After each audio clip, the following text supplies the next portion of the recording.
One spring day, I was out in the front yard, and he came over quite rapidly, and he said, "Hey, when are your church services this weekend?" I thought, what is going on? And I told him, and they were very excited to join us because at their school, because they were so committed to being great teachers, they worked with a teacher's aide. And they loved this teacher's aide. She was almost like part of their family. She was a single mom with 3 kids, and we all know what income teachers' aides make. She would get her kids ready for school in the morning and drop them off at a neighbor's while she took 2 buses to school to do her job with our neighbors. And one day she came into their schoolroom, or their classes, and brought them together and said, "You're never going to believe what happened. But this church that I don't even go to found out my story and..."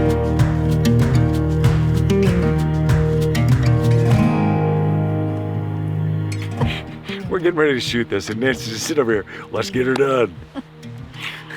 Well, that's a good prayer. Let's get her done. Yep. So everybody has a story. Every story matters immensely, more than you can imagine. That's one of the great lies of the evil one, is your story, your day, your choices. What you do with your time doesn't really matter all that much. Oh yeah, it does. But nobody gets the story they want. And part of why we're here on earth is to help each other bear that burden, to help each other live with that reality. And there's a wonderful statement that Paul makes to the church at Rome. This is in Romans chapter 12. It's kind of a run of wonderful phrases. Be joyful in hope. Be patient in affliction. Be faithful in prayer. And then share with the Lord's people who are in need. And I suppose every parent tries to work with their kids on sharing, because you see with kids how much that's something we need to be trained in.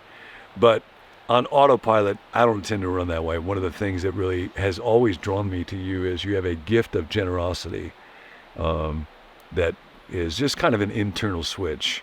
And so talk a little bit about, as we think about finding God in our stories, listening carefully to our lives and seeing where is God present. How do we find that? What's a story of finding that and sharing with other people that are in need? So years ago, John and I were on staff at a very large church that had lots of vibrant ministries, but one of them was my personal favorite because it intersected with our lives very dearly. We lived in a little cul-de-sac just a couple of miles from the church and had neighbors on both sides, one of whom was a couple maybe 10 years older than us. They were both school teachers, childless by choice. They were very dedicated to their junior high teaching. And we would frequently, because we were on staff at a church, invite them to church with us. That's what we do. And they were not having it. Mm-hmm. The first time I mentioned John was going to be preaching, and they said, we've got finals coming up, we've got a lot of papers to grade, we can't do it. Just washed our hair. Yeah, honestly, the next time I asked him, I think I was preaching, and I said, we'll throw in lunch, and it was something like that strange smile of, I think we're going to be clipping our fingernails that weekend. It was just very clear, stop asking. So we did, and we would interact with them from time to time in the cul-de-sac. He had a heart attack at one point, and John visited him in the hospital. Mm-hmm. She had breast cancer. Everything turned out fine. We brought meals over. But one spring day, I was out in the front yard, and he came over quite rapidly, and he said, "Hey, when are your church services this weekend?" I thought, what is going on? And I told him, and they were very excited to join us because at their school, because they were so committed to being great teachers, they worked with a teacher's aide. And they loved this teacher's aide. She was almost like part of their family. She was a single mom with 3 kids, and we all know what income teachers' aides make. She would get her kids ready for school in the morning and drop them off at a neighbor's while she took 2 buses to school to do her job with our neighbors. And one day she came into their schoolroom, their classes, and brought them together and said, "You're never going to believe what happened. But this church that I don't even go to found out my story and gave me a car for my kids so that I could drive them around, and they gave me a car." And as our neighbors listened to the story, they looked at each other and said, "I think that's the church that our neighbors keep inviting us to." And it was because we had in our church something called a cars ministry. And it started 10 years before we got there, when a guy came to the church for 18 months. His life had fallen apart.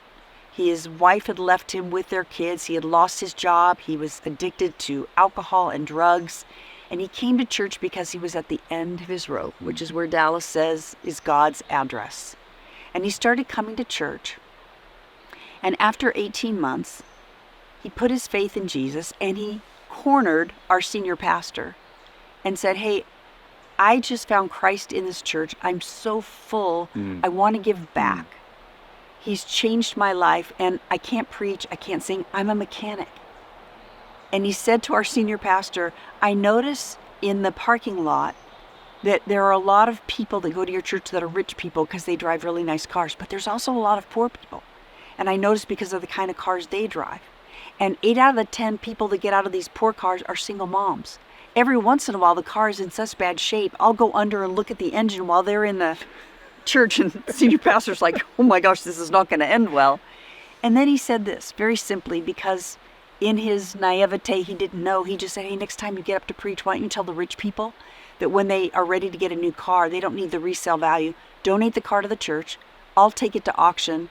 I'll get 3 other cars, fix them up. I'll get other people like me that are good at this, and we'll start giving these cars away to single moms."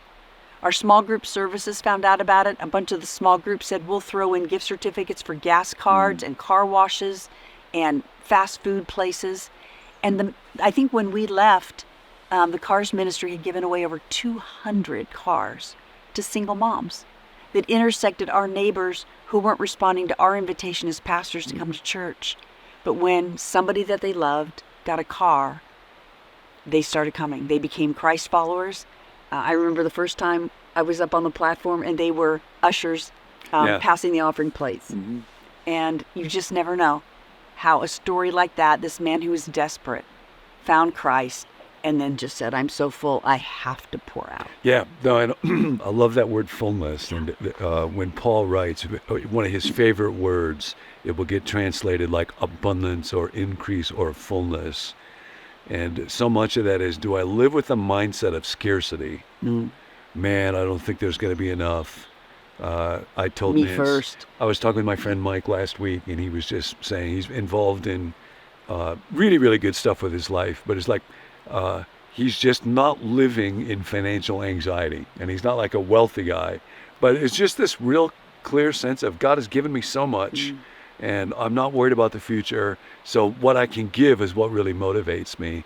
And I know when I get to the end of my life, that's when I'm going to look back on and think, I'm so glad I did that. Nobody on their deathbed wishes they had hoarded more possessions. Right. So living with that mindset of, yes, God has filled me up, I think enables people to be able to give like that. Absolutely. What do you find for you? What helps you when you walk through a day, think, I want to share today? Man. Well, many days I don't. And then sometimes the disappointment in myself motivates me to do it differently. Sometimes I'm very content to have not shared with somebody else, just to be fully honest. But on the days when I do, it's remembering stories like this. It's remembering this guy who, I love the way he said it, I can't preach and I can't sing. What can I do? I'm a mechanic. I can help people. And then I think, again, we've said this before, because we're created in the image of God, the joy that comes from it is just contagious. It's just unlike anything else you'll ever experience. I think I asked Rick Blackman one time, I think for one of these shows, what's people's biggest regret? And he said, when people look back on their life, their biggest regret was selfishness. Wow. I didn't share. I could have. But then I asked them, how often do people come to you for a problem with their selfishness? 0. Wow. So the number one regret is the least issue that people ask. We're not looking for help. Yeah. Wow. So today is the day. Yeah. It's just a real simple direction, share. So I will have something, you will have something. It could be money, it could be time, it could be labor, it could be energy, it could be words. Whatever it is, just reflect a little bit today on, God, you have given me so much. Here I am, and here I am with you. And in doing that, isn't that how the church lives out the gospel so that people can see they'll know we are Christians by their love. Yep. God so loved the world He gave. Yeah. So let the story be a giving story. Thanks for joining us in Montana. Hey, if you enjoyed that video, be sure to subscribe to our YouTube channel so you don't miss any future teachings from John Ortberg here at Become New. My name's Tim, and I'm a part of the team here. This series is all about stories. Everybody has a story, and everybody's story matters. And we want to know about your story, whether it's a story of coming to faith or a story of spiritual growth. Whatever it is, we're here for you. You can email that to us at connect@becomenew.com, or you can text it to us. You can also sign up for daily reminders whenever we drop a new video via text by texting the word BECOME to the number 855-888-0444. You can also send us prayer requests there. There's a team of us that meet to pray each weekday for viewers just like yourself. If you'd like to receive the emails that go along with each video, be sure to check that out at becomenew.com/subscribe. More than a video to watch, this is really a community to belong to, and we're so glad that you're a part of it. We'll catch you next time.